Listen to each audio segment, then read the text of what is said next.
Persalinan adalah proses pengeluaran hasil konsepsi yang dapat hidup di dalam uterus yang terjadi pada usia kehamilan cukup bulan, 37-42 minggu, lahir spontan, tanpa ada komplikasi baik ibu maupun janin. Dalam proses persalinan, terjadi pembukaan sejak terjadinya kontraksi uterus atau HIS hingga serviks berdilatasi hingga 10 cm. Pada pembukaan lengkap, proses ini terjadi dalam dua fase, yaitu yang pertama fase laten, berlangsung selama 8 jam, serviks membuka menjadi 3 cm, yang kedua fase aktif, berlangsung selama 7 jam, serviks membuka 4 cm, sampai 10 cm akan terjadi dengan kecepatan rata-rata 1 cm, itu untuk primigravida, atau lebih dari 1-2 jam, itu untuk multipara. Fase ini dibagi menjadi 3 fase, yaitu fase akselerasi, dalam waktu 2 jam pembukaan 3 cm menjadi 4 cm. Yang kedua fase dilatasi maksimal, dalam 2 jam pembukaan berlangsung secara cepat, itu dari pembukaan 4 menjadi pembukaan 9 cm. Yang ketiga fase deselerasi, pembukaan jadi lambat, dalam waktu 1 jam dari pembukaan 9 cm menjadi pembukaan lengkap 10 cm.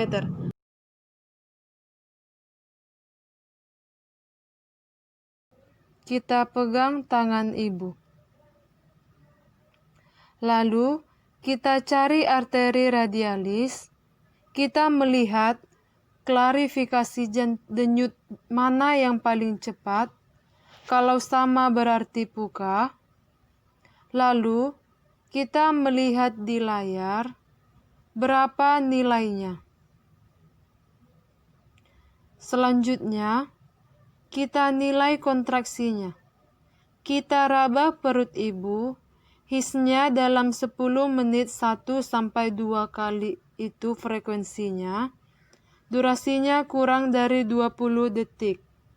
Bedanya, DJJ ada irama, kalau kontraksi ada durasi. Selanjutnya, kita periksa dalam. Kita turunkan selimut ibu. Kemudian kita ambil bengkok, lalu kita ambil kapas suplipat.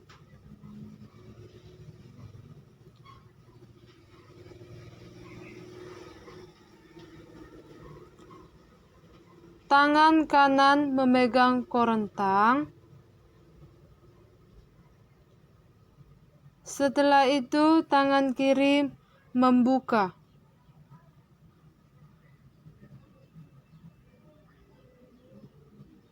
Setelah itu, kita ambil handscoon, kita pegang bagian dalamnya, kita membuka, kemudian kita pasang satu di daerah jempol, satu lagi di daerah telunjuk.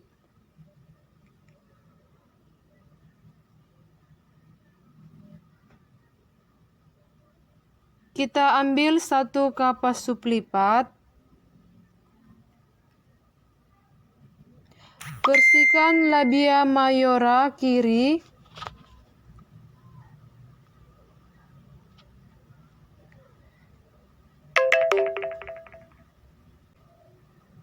Tangan kiri kita menahan fundus.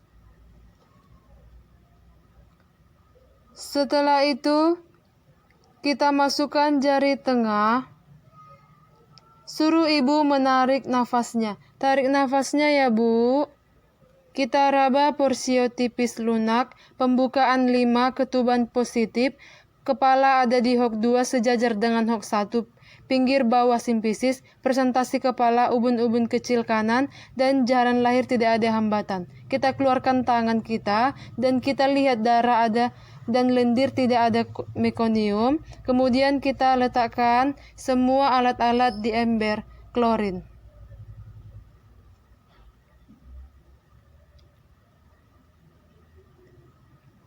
Letakkan semua alat-alat di ember klorin.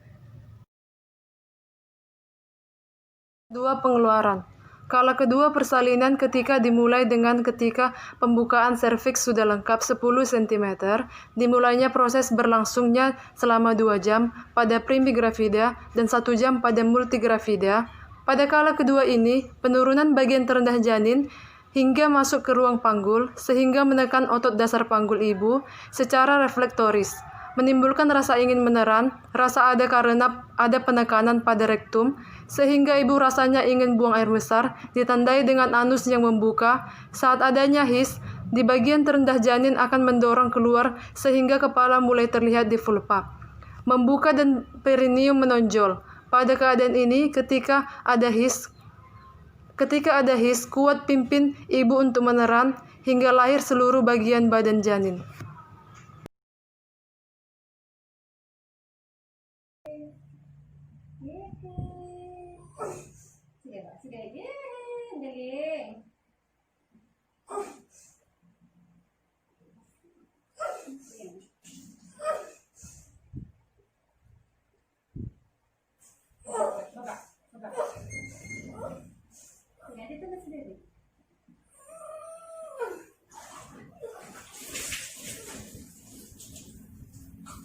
Galing o wait ma'am.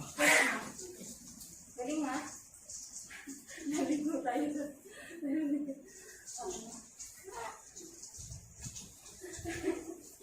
Lalaki. Ang dami niya na.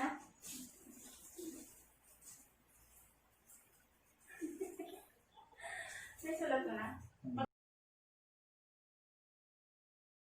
Kala ketiga, yaitu pelepasan plasenta. Kala ketiga setelah bayi lahir, dilakukan pengeluaran plasenta berlangsung selama 30 menit. Setelah bayi lahir, uterus terasa keras dan fundus uteri agak di atas pusat. Beberapa menit kemudian, uterus berkontraksi lagi untuk melepaskan plasenta dari dindingnya.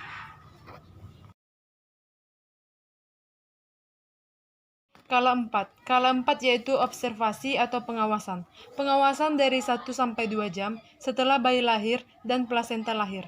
Itu biasanya ibu mengalami kehilangan darah pada saat persalinan. Pada saat persalinan biasanya itu dikarenakan luka atau robekan pada serviks dan perineum. Rata-rata batas normal jumlah perdarahan adalah 250 ml. Masa nifas. Masa nifas atau puerperium dimulai setelah kelahirannya plasenta dan berakhir ketika ala-ala kandungan seperti keadaan sebelum hamil. Masa nifas ini berlangsung selama kira-kira 6 minggu sampai 42 hari. Pada masa nifas ini berlangsung 24 jam pertama pasca persalinan.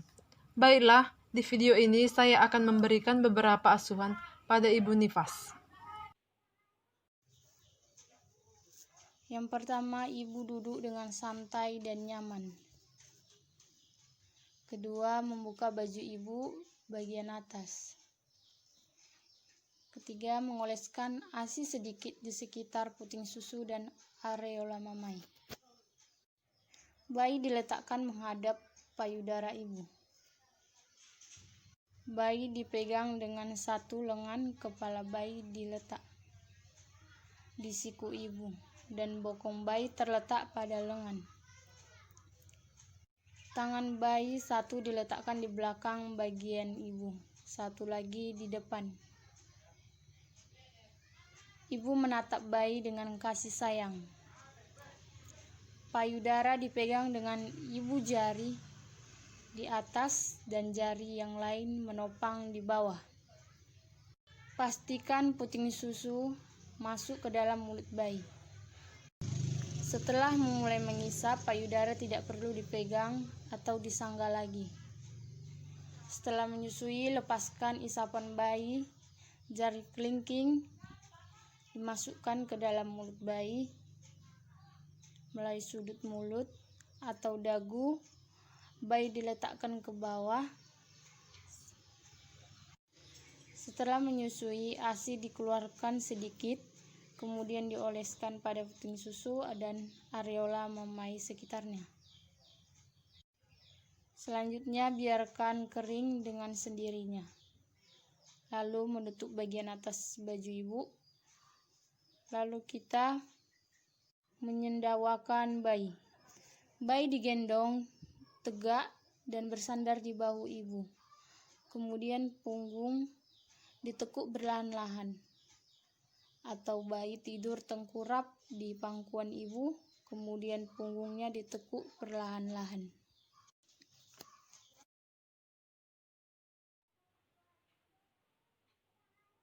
Pemeriksaan pertama dilakukan yaitu pemeriksaan tekanan darah, lalu pemeriksaan suhu tubuh, kemudian pemeriksaan pada muka, tidak ada odem, lalu konjungtiva pada mata, konjungtiva merah muda, sklera tidak ikteri, dan bersih. Selanjutnya pada leher, yang pertama pemeriksaan kelenjar tiroid. Telannya Bu. Selanjutnya pemeriksaan pada limfe dan hasil tidak ada odem. Lalu kita pemeriksaan vena jugularis. Lalu pemeriksaan payudara. Permisi ya Bu. Tangannya diangkat ya Bu. Pertama diinspeksi. Puting menonjol. Tidak lecet. Lalu palpasi payudara. Dan hasil tidak ada odem dan nyeri. Dan terdapat pengeluaran ASI. Selanjutnya pemeriksaan pada odem dengan hasil tinggi fundus uteri 3 jari di atas simfisis dan kontraksi uterus baik. Selanjutnya pemeriksaan pada genitalia. Kakinya ditekuk ya Bu. Pertama dilakukan inspeksi, kemudian lalu kita pasang dup, dekatkan bengkok. Selanjutnya kita melakukan vulva hygiene. Kita lap labia mayora kiri, labia mayora kanan, labia minora kiri, labia minora kanan, dan dari klitoris sampai anus. Lalu pemeriksaan ekstremitas atas. Hasilnya kita lihat normal, tidak ada terdapat odem. Lalu pemeriksaan ekstremitas bawah.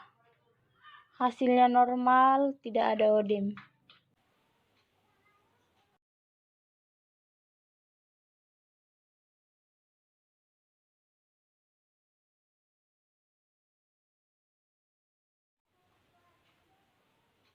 Awal kita pakai handscoon. Tempatkan bayi di tempat yang hangat. Lihat keaktifan bayi, bergerak bayi sehat atau tidak. Bayi sehat dan bergerak aktif. Lalu kita lakukan pemeriksaan pada kulit bayi. Kulit bayi berwarna merah dan tidak ada bintik-bintik. Selanjutnya pemeriksaan tanda-tanda vital. Kita ambil termometer, kita bersihkan ketiak bayi, lalu kita letakkan termometer di ketiak bayi. Hitung selama 5 menit penuh. Lalu kita lihat hasilnya. Lalu kita masukkan termometer ke air klorin 0,5%. Lalu kita lap dengan tisu, kemudian kita masukkan ke air sabun, lalu kita bersihkan dengan air bersih. Selanjutnya pemeriksaan laju nafas menggunakan stetoskop. Hitung selama 1 menit penuh. Lakukan penimbangan bayi. Kita lihat berat penimbangan bayi. Berat bayi 3000 gram. Selanjutnya pengukuran panjang bayi. Kita lihat hasilnya, panjang bayi 42 cm. Lalu pemeriksaan kepala bayi. Pemeriksaan ubun-ubun bayi. Kita lihat suturannya. Kita lihat ada atau tidak pembengkakan. Lalu kita ukur lingkar kepala bayi. Lingkar kepala bayi hasilnya 34 cm. Pemeriksaan mata simetris, sklera tidak ikteri. Lalu kita lihat konjungtiva tidak pucat. Lalu kita lihat bentuk perut simetris. Tidak ada perdarahan pada tali pusat. Lalu kita lihat punggung bayi simetris. Tidak, kita raba tulang belakang, tidak ada pembengkakan.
negeri Indonesia bertugas mengabdi kepada masyarakat dengan hati yang tulus, membantu masyarakat untuk mewujudkan Indonesia sehat.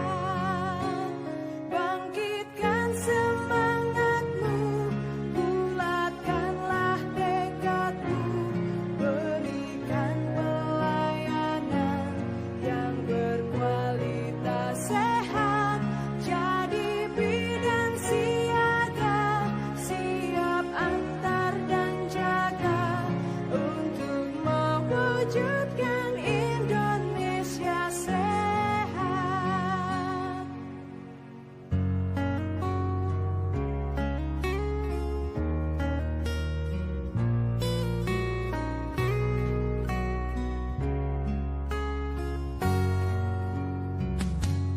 Di tempat terlahir di negeri Indonesia bertugas mengabdi kepada masyarakat dengan hati yang tulus, membantu masyarakat untuk mewujudkan Indonesia sehat. Bangkitkan semangatmu, bulatkanlah tekadmu, berikan pelayanan yang berkualitas sehat. Jadi bidan siaga, siap antar dan jaga untuk mewujudkan Indonesia sehat. Bangkitkan semangatmu, bulatkanlah tekadmu, berikan pelayanan yang berkualitas sehat. Jadi bidan siaga. Selamat pagi. Sebelumnya kita akan melakukan KB. Yang perlu kita perhatikan adalah langkah-langkah pelayanan KB suntik. Yang kedua, pastikan bahwa persiapan alat sudah siap. Yang pertama, kapas alkohol, tensimeter, pengukuran timbang berat badan, dan kartu peserta KB serta lembar persetujuan tindakan medis.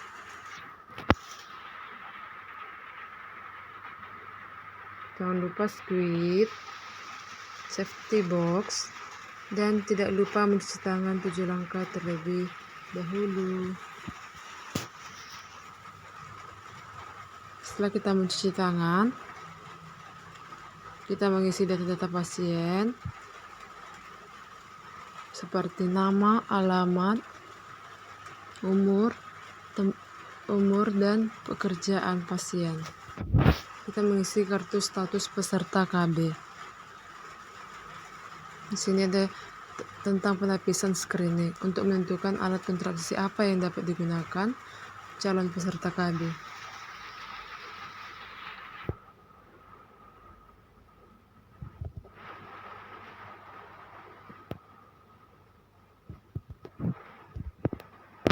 Setelah itu, kita menimbang berat badan pasien. Setelah kita menimbang berat badan pasien, kita mengukur tekanan darah pasien. Kita mengukur tekanan darah pasien. Setelah itu,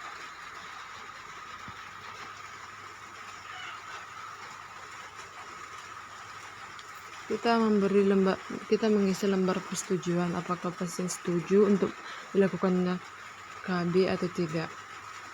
Setelah itu, jika dia kunjungan ulang, kita akan menulis di lembar kunjungan ulang. Setelah itu kita mempersiapkan pasien. Kita mempersiapkan KB apa yang ingin kita lakukan.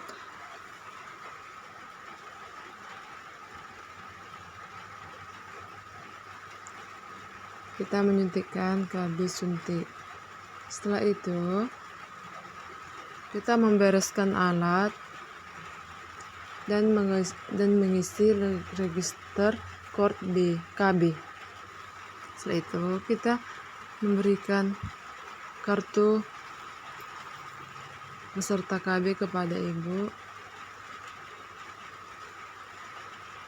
Kita mengisi pada kunjungan berapa. Jika kunjungan ulang, kita tulis kunjungan ulang. Thank you.